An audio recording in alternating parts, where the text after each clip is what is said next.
నమస్కారం వార్తలకు స్వాగతం. ముందుగా ముఖ్యాంశాలు.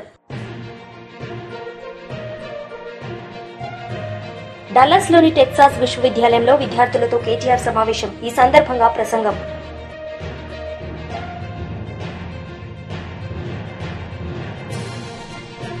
మాజీ మంత్రి సజ్జల రామకృష్ణారెడ్డి మీడియా సమావేశం. పలు అంశాలపై వివరణ. డల్లాస్లోని టెక్సాస్ విశ్వవిద్యాలయంలో విద్యార్థులతో కేటీఆర్ సమావేశమయ్యారు. ఈ సందర్భంగా విద్యార్థులను ఉద్దేశించి కేటీఆర్ ప్రసంగించారు. Even to just talk to my parents, we had those scratch cards, I don't know if any of you know that.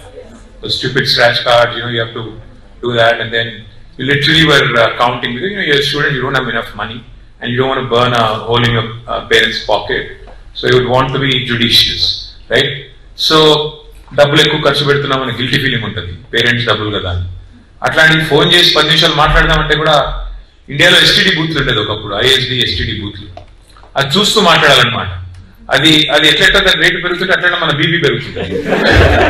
డబ్బులు అయిపోతున్నాయి రేట్ మనం పెట్టేయాలి, ఆ టైప్ లో ఉండేది ఒకప్పుడు. కానీ ఇప్పుడు everything is so cool. You have wifi connectivity, you can call your mom and dad, you can face time them, you can talk to them, you can even engage in a conference call with all of your siblings or family members, etc. So things are very, very different now, and connectivity also has improved rapidly. I'm sure Dallas has direct flights back to India. Not yet? Oh, that sucks. I thought you guys had direct flights, no? So మాకు అప్పుడైతే ఇంకా కష్టం, 2-3 ఫ్లైట్లు మారిపోవాలి, అది కూడా long లేఓవర్స్. అసలు US రావాలంటేనే సప్త సముద్రాలు దాటి అదే పోరాటం లాగా ఉండేది మాకు. అంటే ఆల్మోస్ట్ 30 hours జర్నీ చేసి వచ్చి 3-4 రోజులు జెట్ లాగ్ అయ్యి ఆ టైప్ లో ఉండేది. So things have changed, and things have changed even more so, especially on the technology front. What COVID really showed us was that geography doesn't matter. No matter where you are in the world, if you have the ability, if you have the expertise, if you have the knowledge to actually come out with a world-class product, the world will lap it up. Because if you remember, some of the vaccines that came out during COVID, were actually from India. And India in general is considered a country which pretty much is the factory in terms of pharmaceuticals, bulk drugs, chemicals, etc. But not really known for its innovation, not really known for its original products.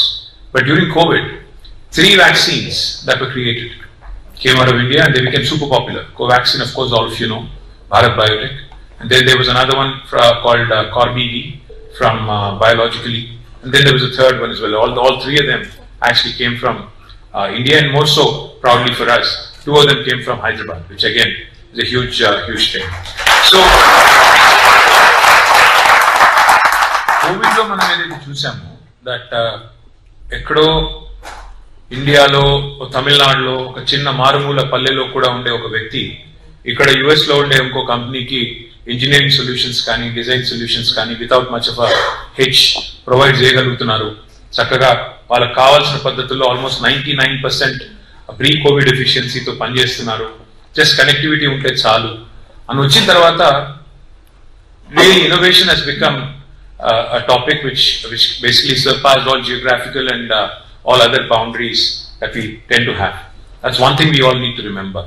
You could be in UT Dallas, which is one of the best universities in the world, which definitely has the best of facilities, the best of faculty, the best of contributions, best of amenities for all of you to lap up and latch on to and live the American dream. But the fact is, there are innovators across the world who have more fire in the belly than you guys. You better remember that. నేను ఒకటి గమనించింది. మాజీ మంత్రి Sajjala Ramakrishna Reddy media సమావేశం నిర్వహించారు. ఈ సందర్భంగా ఆయన మాట్లాడారు. అలాగే కార్యకర్తలతో పాటు ప్రజలు, వివిధ ప్రజా సంఘాలు పాల్గొన్న నిరసన ప్రదర్శనలు,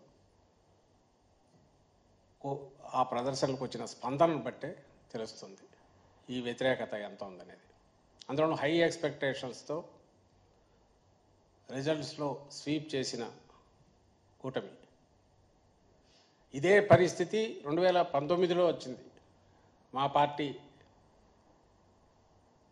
సింగిల్గా పోటీ చేసి జగన్మోహన్ రెడ్డి గారు 151 స్థానాలు గెలిస్తే ఈరోజు 3 పార్టీలు గెలిచి అలాంటి స్వింగే ఇటువైపు వచ్చింది. దాని తర్వాత మా పార్టీకి సంబంధించినంతవరకు తర్వాత వచ్చిన లోకల్ బాడీస్ ఎలక్షన్లో కానీ, స్థానిక సంస్థల ఎలక్షన్లో కానీ, లేదా ఇంకా ఎక్కడ ఏ సందర్భం వచ్చినా వస్తున్న విశేష స్పందన, ఒక పాజిటివ్ రెస్పాన్స్ ఒక ప్రభుత్వంలో ఉన్న పార్టీకి, అది దేనికి నిదర్శనం. అలాగే తెలుగుదేశం పార్టీ ఇప్పుడు వచ్చిన తర్వాత ఈ ఏడాదిలో ఈ వ్యతిరేకత ఏదైతే ఈరోజు మా నిరసన ప్రదర్శనలకు వచ్చిన స్పందన ద్వారా కనపడుతున్న వ్యతిరేకత, ఇది దేనికి నిదర్శనం. అలాగే 19లో జగన్మోహన్ రెడ్డి గారు అధికారం చేపట్టిన తర్వాత ల్యాండ్ స్లైడ్ విక్టరీతో తెలుగుదేశం పార్టీ కూకటి వేళ్లతో సహా బయటికి పెకలించేశారు జనం అని కనిపించినప్పుడు, దాదాపు 2-3 ఏళ్ళు ఆ పార్టీ పరిస్థితి ఏంది, నాయకులు ఎక్కడ ఉండేవాళ్ళు. అలాగే 24లో కోలుకోలేని దెబ్బలాగా కనిపించిన మాకు సెట్ బ్యాక్ ఏదైతే ఎన్నికల్లో వచ్చిందో, ఆ వారం తిరక్కముందే అప్పటి నుంచి ప్రజల్లో మమేకమై ఒక ప్రతిపక్షంగా, బాధ్యతాయుతమైన ప్రతిపక్షంగా వైఎస్ఆర్సీపీ ఎలా వ్యవహరించింది, ఇది దేనికి నిదర్శనం. నేను ఎందుకు అడుగుతున్నా అంటే కాంట్రాస్ట్ క్లియర్గా కనపడుతుంది. అధికారంలో ఉండడము, ప్రతిపక్షంలో కూర్చోవడము రాజకీయ పార్టీలకు సర్వసాధారణం. ఎల్లకాలం ఎవరూ ఉండలేరు, ఉండాలని కోరుకోవడం కూడా కరెక్ట్ కూడా కాదు. ఈ రెండు కలిస్తేనే ప్రజాస్వామ్యంలో ఒక సంపూర్ణత వస్తుంది, దానికి సర్కిల్ పూర్తి అవుతుంది. బాధ్యతలు మనం 5 ఏళ్ళు మనకిచ్చిన మ్యాండేట్ ఏ రకంగా మనం చేసినాము, దాని తర్వాత ప్రజల తీర్పు ఎట్లుంటుంది అనేది పక్కకు పెడితే మనం ఎట్లా చేశాము అని ఎవరికి వాళ్ళు ఆత్మ పరిశీలన చేసుకొని కరెక్షన్స్ చేసుకుంటూ మళ్ళీ పోవాల్సి ఉంటుంది.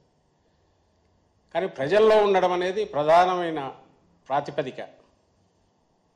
అధికారంలో రావడానికి కాదు, ఓ రాజకీయ పార్టీగా దాని ఉనికి నిలబడాలంటే ప్రజల్లో ఉండడం అనేది ప్రధానమైన ప్రాతిపదిక. ఆ ప్రాతిపదికను వైఎస్ జగన్మోహన్ రెడ్డి గారు కానీ, వైఎస్ఆర్ కాంగ్రెస్ పార్టీ కానీ రైట్ ఫ్రమ్ ఇన్సెప్షన్, పార్టీ పుట్టుక నుంచి, అంతకుముందు తన తండ్రి మరణం తర్వాత జగన్మోహన్ రెడ్డి గారు ప్రజల్లో అడుగు పెట్టినప్పటి నుంచి ఆ ప్రస్థానం అదే తరహాలో స్థిరంగా మరింత నిబద్ధతతో సాగుతూనే ఉంది నిరంతరం. ఇది గర్వంగా చెప్పుకుంటాం. అందుకే 24లో 5 ఏళ్లలో బహుశా చరిత్రలోనే వరుసపెట్టి రాసుకుంటే రికార్డు స్థాయిలో ఇచ్చిన హామీలను 99% పైగా అమలు చేయడమే కాకుండా, అందులో నాకు తెలిసి 97-98% ఫస్ట్ ఇయర్లోనే అమలు చేసి, అలాగే వివిధ రంగాల్లో ఒక హోలిస్టిక్ అప్రోచ్తో, అంటే సమగ్రంగా ఎండ్ టు ఎండ్ సొల్యూషన్స్ తీసుకొచ్చే రకంగా గుడ్ గవర్నెన్స్ దగ్గర నుంచి, proper and good governance, not థియరీలో కాదు ప్రాక్టికల్గా, డెలివరీ మెకానిజం దగ్గర నుంచి, అలాగే విద్యా, వైద్యము, వ్యవసాయ రంగాలు, కీలక రంగాల్లో ఎక్కడ చేయూత అవసరమవుతుందో, ఎక్కడ ఇంటర్వెన్షన్ అవసరం ఉందో అక్కడ చేసుకుంటూ, ఇంకో పక్క హ్యూమన్ రిసోర్సెస్ పెంచే రకంగా భవిష్యత్ తరాలకు ఎడ్యుకేషన్ సెక్టర్కు సంబంధించిన గ్యారంటీ ఇస్తూ, హెల్త్ కాస్ట్లీ, ఖరీదైన హెల్త్ కాస్ట్ పెరిగిన నేపథ్యంలో హెల్త్ సెక్టర్ను కూడా పరిపుష్టం చేస్తూ, ప్రభుత్వ రంగాన్ని ప్రమేయం పెంచుతూ, మరోపక్క ఇన్ఫ్రాస్ట్రక్చర్ ప్రాజెక్ట్స్, పోర్టు లాంటి వీటి మీద కూడా దృష్టి పెడుతూ. BJP MLA Elleti Maheshwar Reddy media సమావేశం నిర్వహించారు. ఈ సందర్భంగా ఆయన మాట్లాడారు. మరి ఆర్టీసీ సిబ్బందికి ప్రభుత్వంలో విలీనం చేసుకున్నటువంటి అంశం కానివ్వండి, మీరు ఎన్ని హామీలు అయితే ఇచ్చారో అన్ని హామీలు రేపు క్యాబినెట్లో చర్చకు పెట్టి క్యాబినెట్లో చర్చించాలని ఎజెండాగా పెట్టుకోవాల్సిందిగా గౌరవ ముఖ్యమంత్రి గారు నేను కోరుతా ఉన్నాను. ఏడాదిన్నర కాలంలో రైతులను నిలువునా దగా చేసినటువంటి ప్రభుత్వం రేవంత్ ప్రభుత్వం. 6 గ్యారంటీల్లో రెండవదిగా రైతు భరోసా పథకం. మరి రైతు భరోసా పథకం కింద రైతులకు కౌలు రైతులకు ఏడాదికి 15,000 రూపాయలు ప్రతి ఏడాది ఇస్తామని చెప్పినటువంటి రేవంత్ సర్కారు దాన్ని 12,000కి కుదించి అది కూడా ఒక రబీ సీజన్ ఎగ్గొట్టారు. ఖరీఫ్ సీజన్లో కేవలం 4 ఎకరాలకి పంటకు డబ్బులేసి మళ్ళీ రబీ సీజన్ వచ్చినా ఇప్పటి వరకు దాని ఆలోచన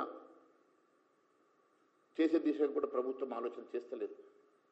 మరి రేపు మీ కేబినెట్ మీటింగ్లో ప్రతి రైతుకు మీరు అధికారులు వచ్చిన ఏడాదిన్నరలో ప్రతి ఎకరాకు మీరు ఎంతైతే బాకీ ఉన్నారో ఆ బాకీ అంతా కూడా ఖచ్చితంగా రేపు మీ కేబినెట్ మీటింగ్లో నిర్ణయం తీసుకొని వెంటనే జమ చేయాల్సిందిగా భారతీయ జనతా పార్టీ తరఫున డిమాండ్ చేస్తూ ఉన్నాం. అంతేకాదు ఏదైతే మీరు జనవరి రిపబ్లిక్ డే రోజున మీరు ప్రకటించి ఇప్పటి వరకు రైతు భరోసాలో డబ్బులు రైతు ఖాతాలో జమ చేయకపోవడం అనేది చాలా బాధాకరం. ఇది కేవలం రైతులను మోసం చేయడం, ఇచ్చిన హామీలను ఎగబెట్టే ప్రభుత్వంగా మారిన సంగతిని తెలియజేస్తా ఉన్నాను. యనుమల రేవంత్ రెడ్డి ఎగవేతల రేవంత్ రెడ్డిగా మారి ఈ రాష్ట్రాన్ని పూర్తిగా అన్ని వర్గాల ప్రజానీకాన్ని మోసం చేస్తున్నటువంటి రేవంత్ రెడ్డి గారి ప్రభుత్వం రేపు క్యాబినెట్లో మీ ఆస్థాన గుత్తదారుల కోసమో మీ క్యాబినెట్లో మీకు సంబంధించినటువంటి మంత్రుల కోసమో సంబంధించిన వారి కోసమో లబ్ధి చేకూర్చుకునేటువంటి ఎజెండాను పెట్టుకుంటారు తప్ప రైతుల కోసం, అట్టడుగు బడుగు బలహీన వర్గాల కోసం మీరు ఇచ్చిన హామీల కోసం, మీరు ఇచ్చినటువంటి రైతు సంక్షేమం కోసం మీరు ఏ నిర్ణయం తీసుకోబోతున్నారో. పోలిట్ బ్యూరో సభ్యులు కాల్వ శ్రీనివాసులు మీడియా సమావేశం నిర్వహించారు. ఈ సందర్భంగా ఆయన మాట్లాడారు. 83,58,743 మంది ఓట్లేశారు ఈ రాష్ట్ర ప్రజలు. అంటే 55.2% మంది ఓట్లు ఎన్డీఏ కూటమికి వేశారు. ఈ 1,83,00,000 మంది తీర్పును వెన్నుపోటుగా చిత్రీకరిస్తున్న జగన్మోహన్ రెడ్డిని ఏమనాల? ఒక రాజకీయ పార్టీకి అధ్యక్షుడిగా ఉండి 5 ఏళ్ళు ఒక రాష్ట్రానికి ముఖ్యమంత్రిగా పనిచేసిన వ్యక్తి ప్రజా తీర్పును అపహాస్యం పాలు చేసే విధంగా, ఓట్లేసిన ప్రజలను అవమానించే రీతిలో ఈ రకమైన వెన్నుపోటు దినమని ప్రకటించడం అనేది అత్యంత దుర్మార్గమైన చర్య. ఎవరికి వెన్నుపోటు పొడిచారో జగన్మోహన్ రెడ్డి ఆత్మ పరిశీలన చేసుకోవాలి. అంటే ఇంత గొప్ప తీర్పు ఇచ్చిన ప్రజలను అవమానించే విధంగా దానికి ఆ రకమైన పేరు పెట్టడం అనే దుస్సాహసానికి జగన్మోహన్ రెడ్డి ఎందుకు ఒడిగడతా ఉన్నాడు, అతని మానసిక పరిస్థితి ఏ విధంగా ఉంది అని మనం సమీక్ష విశ్లేషణ చేసుకోవాల్సిన సమయం వచ్చిందని ప్రజానీకానికి మేము విజ్ఞప్తి చేస్తూ ఉన్నాం. ఎందుకంటే రాజకీయాల్లో అనేక మంది నాయకులు వస్తూ ఉంటారు, పార్టీలు వస్తూ ఉంటాయి, ఎన్నికల్లో పోటీ చేస్తూ ఉంటాయి. కొన్ని పార్టీలు 10 ఏళ్ళు 20 ఏళ్లకు కనుమరుగైతూ ఉంటాయి. జగన్మోహన్ రెడ్డికి 2019లో ప్రజలు 151 స్థానాలు ఇచ్చి గౌరవించారు. మేము ఆ రోజు వెన్నుపోటు అనలేదే, ప్రజా తీర్పును గౌరవించాం. 5 సంవత్సరాలు ప్రజలు జగన్మోహన్ రెడ్డికి ఈ రాష్ట్రాన్ని పరిపాలన చేయమని అవకాశం ఇస్తే జగన్ చేసిన ఆకృత్యాలు ఎన్నో ఒక్కసారి మననం చేసుకోమని అడుగుతా ఉన్నా నేను. జగన్మోహన్ రెడ్డి అవినీతికి, అసమర్థతకు, అన్యాయాలకు, అరాచకాలకు ఈ రాష్ట్ర ప్రజలు ఎంతగా బలైపోయారో ఒక్కసారి మననం చేసుకోమని నేను సమాజంలో ఉండే మేధావులకు, ప్రజలకు విజ్ఞప్తి చేస్తూ ఉన్నా. 5 ఏళ్ల విధ్వంసం, 5 సంవత్సరాల అరాచకం ఇప్పటికీ కళ్ళ ముందు మెదలాడుతూ ఉన్నాయి. ప్రజావేదిక కూల్చివేతతో ప్రారంభమైన జగన్మోహన్ రెడ్డి విధ్వంసకర పరిపాలన వల్ల ఈ రాష్ట్రం ఎంతగా నష్టపోయిందో కల్లారా చూశాం. భయానకమైన పరిస్థితులు. రాజకీయ పార్టీలు, ముఖ్యంగా తెలుగుదేశం పార్టీ నాయకులు, కార్యకర్తలు, జనసేన నాయకులు, చివరికి బీజేపీ వాళ్ళపైన కూడా కేంద్రంలో అధికారంలో ఉన్నారనే బీజేపీ ఎమ్మెల్యే పైడి రాకేష్ రెడ్డి మీడియా సమావేశం నిర్వహించారు. ఈ సందర్భంగా ఆయన మాట్లాడారు. ఈ రోజు వరకు కూడా ఇంకా మొత్తం కొనుగోలు కాలేదు. రైతుల తరుగు 20 కిలోల వరకు క్వింటాలకు. రైతులు వాళ్ళ కన్నీళ్లు, వాళ్ళ కడగన్లు చెప్పుకోవడానికి ఈరోజు భారతీయ జనతా పార్టీ ఆఫీస్కు బారులు తీరారు. కానీ ముఖ్యంగా ఈ రాష్ట్ర ప్రభుత్వాన్ని రైతులకు సంబంధించి ఏదైతే ఈరోజు వాళ్ళ తరుగు తీస్తున్నారో, వాళ్ళకి ఏదైతే ఇంకా కొనుగోలు చేయని వాటి ఉన్నాయో ఇమ్మీడియట్లీ పరిపాలన మీద దృష్టి పెట్టి ఫైర్లను తగ్గించి, ఈరోజు కూడా ముఖ్యమంత్రి మంత్రులంతా ఢిల్లీ వీధులలో ఉన్నారు. పరిపాలన అంతా రాష్ట్రంలో పడకేస్తే అదొకటే కాదు, ఇప్పుడు ఈ ప్రైవేటు విద్యా సంస్థలు, చాలామంది తల్లిదండ్రులు కూడా, మధ్యతరగతి తల్లిదండ్రులు, ఈ కార్పొరేట్ విద్యా సంస్థలు లక్షలాది రూపాయలు దారుణంగా డొనేషన్ల పేరిట, రకరకాల ఫీజుల పేరిట మధ్యతరగతి తల్లిదండ్రులని ఒక అప్పుల వైపు నెట్టేస్తున్న ఈ కార్పొరేట్ దుర్మార్గాలని అరికట్టాల్సిన అవసరం ఉన్నది. మరియు చాలామంది సామాన్యులు కూడా మాకు ఎక్కడ ఎవరు న్యాయం చేయట్లేదు, సామాన్యమైన సమస్యలు, చిన్న పోలీస్ సమస్యలు కావచ్చు, అట్లాంటి రాష్ట్ర వ్యాప్తంగా ఈరోజు ప్రజలు అండ్ ఫోన్ కాల్స్ రావడం జరిగింది. ముఖ్యంగా దీనికి నిదర్శనం ఏంటంటే, ఈ రేవంత్ రెడ్డి సర్కార్ సుమారు 18 నెలల నుంచి 45 సార్లు ఢిల్లీకి వెళ్ళటము, మంత్రులు వాళ్ళ స్వంత ప్రాంతాలకే పరిమితం అవటము, ఎంతసేపు వాళ్ళ మధ్యన వాళ్ళు గొడవలు పెట్టుకోవడము, రాష్ట్ర పరిపాలనని మొత్తం గాలికి వదిలేశారు. ఈరోజు కూడా రాష్ట్ర ప్రభుత్వం కూడా ప్రధానంగా డిమాండ్ భారతీయ జనతా పార్టీ చేయడం ఏంటంటే, ముందు దయచేసి మిమ్మల్ని ఎన్నుకున్న ప్రజల్ని గౌరవించండి. ఎవరైతే ఈరోజు రైతులు కావచ్చు, మహిళలు కావచ్చు, నిరుద్యోగులు కావచ్చు, యువత కావచ్చు ఒక నిస్రువలో ఉన్నారు. ఎందుకంటే రాష్ట్ర ప్రభుత్వం అనేది ఒక చలనం లేకుండా అయిపోయింది. ఏదో మీద స్టేట్మెంట్లు, కొన్ని అవినీతి స్కీములు తప్ప ఎటువంటి కూడా ప్రజలకు మీరు ఇచ్చిన వాగ్దానాలు కూడా మర్చిపోయినారు.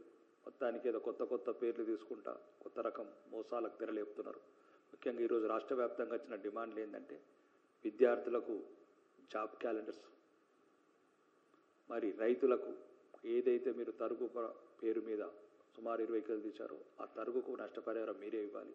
మరీ ఎక్కడన్నా మిగిలిపోయినా, మరీ ముఖ్యంగా రైతు బంధు, రైతులందరూ ఇంకా వర్షాకాలం వచ్చేసింది, నైరుతి ఋతుపవనాలు 10 రోజుల ముందు వచ్చిన తర్వాత కూడా రాష్ట్ర ప్రభుత్వంలో చలనం లేకపోవటం, రైతుల పట్ల ప్రేమ లేకపోవటం, రైతు భరోసా అంటే పేరు మార్చిండ్రు రైతు బంధుని, రైతు భరోసా ఇప్పటి వరకు రైతులకు రైతు భరోసా రిలీజ్ చేయలేదు.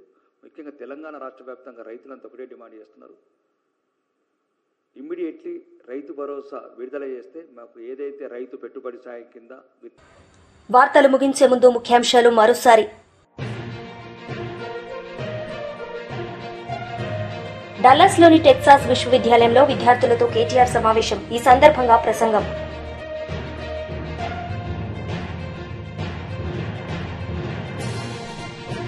మాజీ మంత్రి సజ్జల రామకృష్ణారెడ్డి మీడియా సమావేశం. పలు అంశాలపై వివరణ. ఈ వార్తలు ఇంతటితో సమాప్తం. తిరిగి ప్రసారమయ్యే వార్తల్లో మళ్లీ కలుద్దాం. అంతవరకు సెలవు. నమస్తే.